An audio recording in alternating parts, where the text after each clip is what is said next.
पुरावे कोण म्हणते? अहिल्यानगर महानगरपालिकेतला 400 कोटीचा भ्रष्टाचाराचा पुराव्यासह आम्ही त्यांना कागद आणि आज हे आरोप करणाऱ्या किरण काळेंना बलात्काराच्या खोट्या प्रकरणामध्ये अटक केली। हा तुमचा कायदा।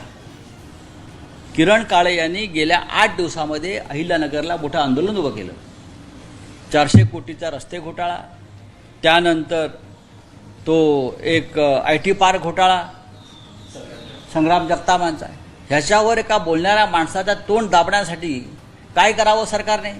तर त्यांच्यावरती एका महिलेला उभं करून कर्जत तालुक्यातल्या त्यांच्यावरती बलात्काराचा खोटा गुन्हा दाखल केला। ही कायद्याची आजची आपली म्हणतो कायद्याचा कोठा झाला आहे, नाचवताय।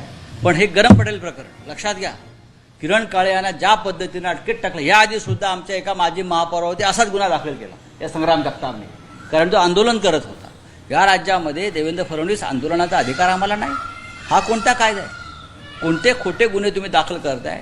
तुम्ही कोकाट्याचा राजीनामा घेत नाही, तुम्ही संजय राठोडचा राजीनामा घेत नाही, तुम्ही संजय सिरसाटचा राजीनामा घेत नाही, हां, आणि तुम्ही आमच्या विरोधी पक्षाच्या कार्यकर्त्यांना अशा प्रकारे खोट्या गुन्ह्यामध्ये अटक करताय। 400 कोटीचा भ्रष्टाचाराला तोंड फोडलं किरण काळेंनी, त्याच्यावर त्यांनी जनआंदोलन उभं केलं आणि 24 तासामध्ये त्यांच्यावरती खोटा गुन्हा दाखल केला आणि अटक केली। ही या राज्यातली कायदा आणि सुव्यवस्था आहे मिस्टर फडणवीस।